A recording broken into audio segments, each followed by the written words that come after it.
Hi, it's Kamon Reynolds. So let's talk about this colony over here on the edge. So if you've been with us for a while, you probably have seen our swarming and how to stop it video. That was back when we had like 400 or 500 subscribers. Thanks everybody for watching our information. We really hope it helps you out. Beekeeping is obviously, as you can tell, something that I enjoy to do from time to time. And I just love talking about it. I like learning about it. I like doing all kinds of stuff bee related.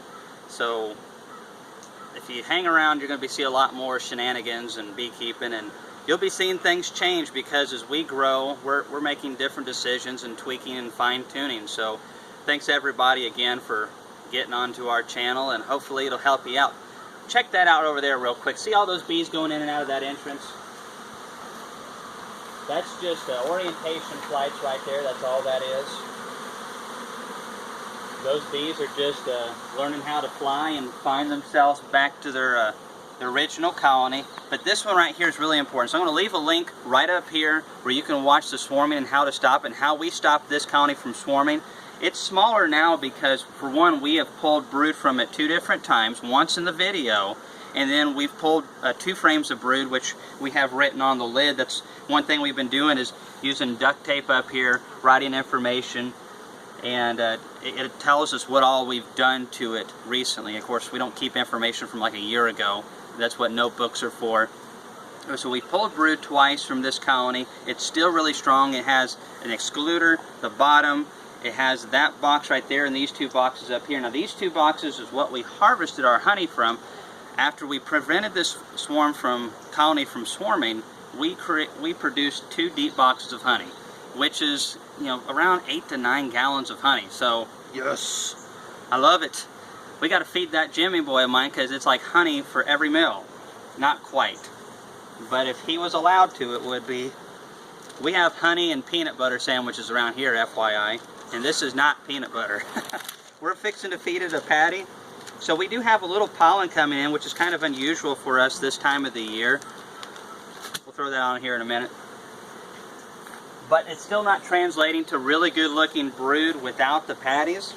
That's very normal for me this time of the year. It just depends on where you're at. Usually your bees need to have a few different types of pollens to get good brood, but some of them are not that way. Some of them, they can raise off of just one pollen. So we went down here, it's a summer inspection. You know, it's been a couple months since we had that swarming incident.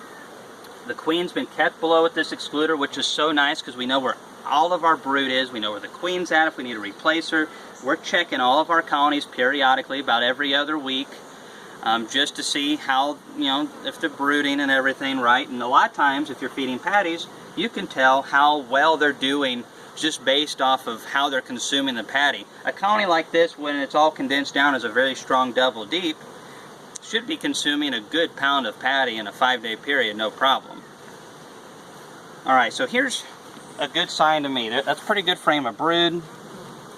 You know, it's not perfect, but some of it's not capped. There's still some larvae down in there they're capping a little bit. And for this time of the year, oh, small hive beetle was.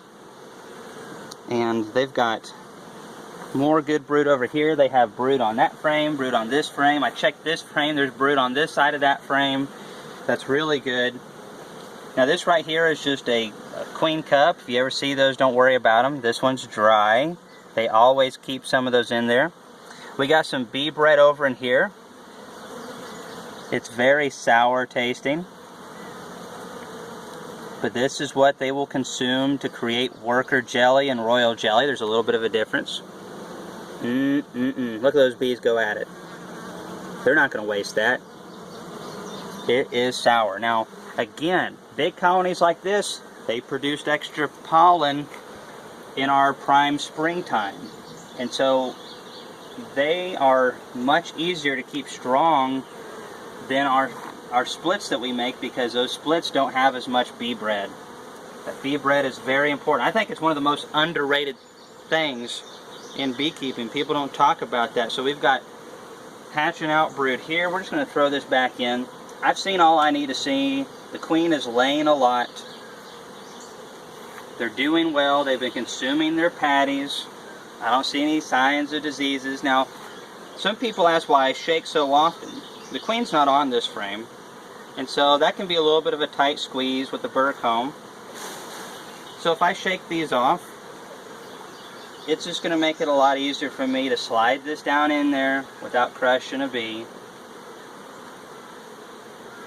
Or as many, and I'm not going to lie, I crush bees from time to time, and it's, when you have colonies like this, it's really hard not to. As unfortunate as it is, just keep in mind that bees are very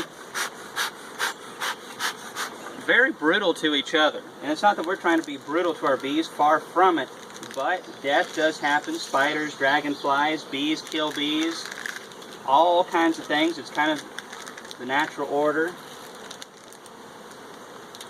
Let's slice up this patty real quick. I just smoked you down. Give them plenty of access here, but for every bee that we accidentally crush, we're raising tens of thousands and helping these colonies stay alive from year to year, producing not only honey for us and our children and our customers, but also pollinating so many valuable wildflowers and things like that. It's amazing, after years of having this many colonies, you see a lot more of the plants that the bees prefer. They do better because they're seeding so good. Alright, well, so anyways, if you want to see that link that I've left, you can see how we prevented this colony from swarming.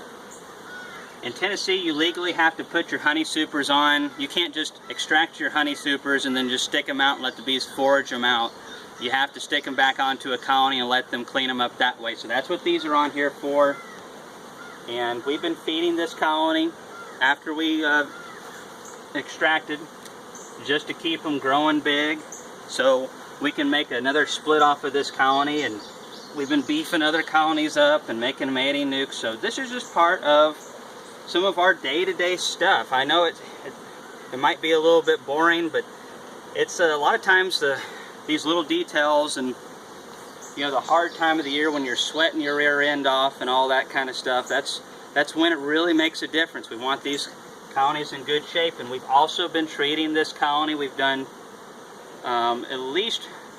we've done 2 rounds of Apiguard so far, and we treat with oxalic acid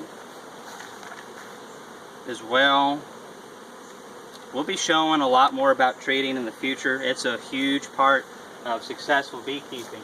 Now this box right here is missing some frames because they had a bunch of honey up in here, and a little colony needed some, so I just pulled a few out because this colony had plenty, and I helped that little colony out. And as long as there's no diseases in the combs, it's no big deal. So anyways, I hope this video's helped you out a little bit. We're just working basically to grow our operation, keep it sustainable, and already working right now for the honey flow next year. It never ever ends. But I love it. Thanks for watching our videos.